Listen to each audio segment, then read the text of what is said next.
ઝઘડિયાના ઉમરલા ગામે પોલીસે હોળી ધૂળેટીના તહેવાર નિમિત્તે ફ્લેગ માર્ચ કરી હતી।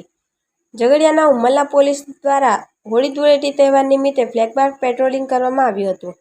શાંતિપૂર્ણ માહોલમાં તહેવાર ઉજવાય તે માટે ફ્લેગ માર્ચ પેટ્રોલિંગનું આયોજન કરવામાં આવ્યું હતું। હોળી અને ધૂળેટી પર્વના આગમનને આડે હવે ગણતરીના કલાક બાકી રહ્યા છે ત્યારે ઝઘડિયાના ઉમરલા પોલીસ મથકના પીઆઈ કે.એમ. વાઘેલાએ હોળી અને ધૂળેટીનો તહેવાર શાંતિપૂર્ણ માહોલમાં ઉજવાય તે માટે ઉમરલા ગામમાં ફ્લેગ માર્ચ પેટ્રોલિંગ હાથ ધર્યું હતું। ઉમરલા પોલીસ મથક ખાતેથી નીકળી ગામના વિવિધ વિસ્તારોમાં ફ્લેગ માર્ચ પેટ્રોલિંગ હાથ ધરવામાં આવ્યું હતું। આ ફ્લેગ માર્ચ પેટ્રોલિંગમાં ઉમરલા પોલીસ મથકના પોલીસ કર્મચારીઓ જોડાયા હતા। રિપોર્ટર અબ્દુલ રઉફ ખત્રી, ઉમરલા। અમારી ચેનલને લાઇક કરો અને સબસ્ક્રાઇબ કરો।